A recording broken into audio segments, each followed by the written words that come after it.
Good evening and welcome to NYC Arts. I'm Paula Zahn. For more than 60 years, the American Folk Art Museum has given center stage to the work of self-taught American artists, everyday people whose creations provide a window into their unique time and place. Currently on view is American Weather Vanes, The Art of the Winds. It explores the artistry of the weather vane, a practical tool used to measure the direction of the wind that evolved into its own art form. From a wooden rooster to a Greek goddess posed as a graceful dancer, each weather vane reveals the interplay between technology, art, and cultural history. NYC Arts visited the museum's Lincoln Square location to speak with curator Emily Javolt.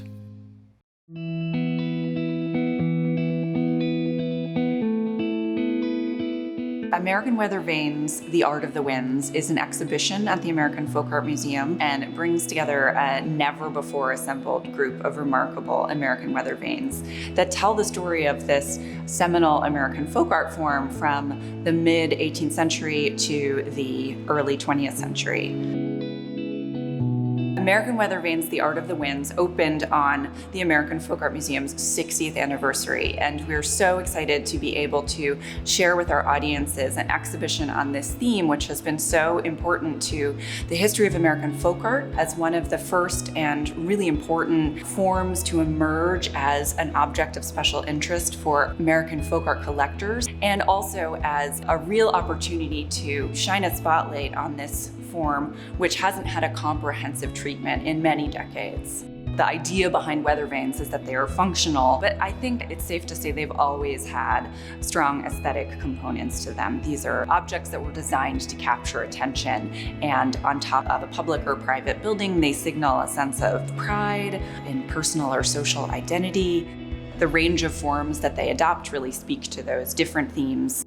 Horses and cows on top of barns, and the rooster on top of the church. In the early 20th century, weather vanes start to be appreciated truly as art objects. And that's very much something that we're trying to do with this exhibition, and that we try to do at the American Folk Art Museum in general, in terms of championing artists and works of art that are not always afforded center stage. So there are a couple of different weather vane forms that evolve over time and are brought to the British and Dutch American colonies in the 18th century through immigrant craftsmen who bring their skills and visual traditions with them. One of those is the banner weather vane, which actually started out in fabric form as a kind of flag known as a fane, which would top a castle tower to display a family's coat of arms. Over time, these evolved from fabric into metal. There are many examples of banner weather vanes actually in the show, including a spectacular one on our title wall, which was made in Orono, Maine in the mid-19th century. Another medieval European weather vane form that has a long history is the rooster, also known as the weathercock. And the rooster develops as a particular vane to top churches in medieval Europe around the 8th century because of the biblical story of Peter's denial, which is during the Last Supper, Jesus predicts that his apostle Peter will betray him 3 times before the cock crows.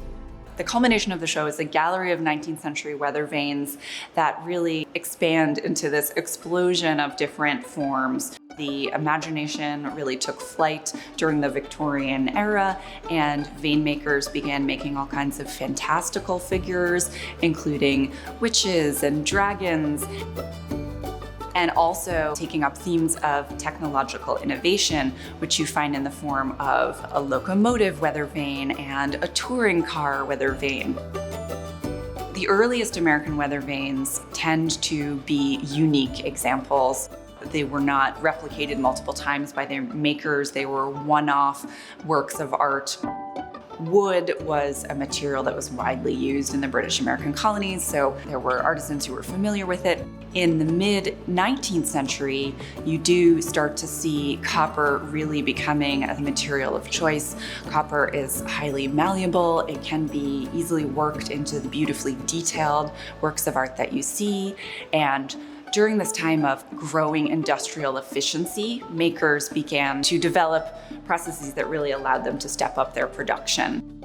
Collectors have always appreciated, in particular, the historical surfaces of weather vanes because they are intended to be outdoor objects that change through exposure to the wind and to the rain. Copper weather vanes often develop this beautiful, velvety, oxidized green. When this weathering takes place, you can start to see the ways in which they have these wonderful layers of history inscribed on their surfaces.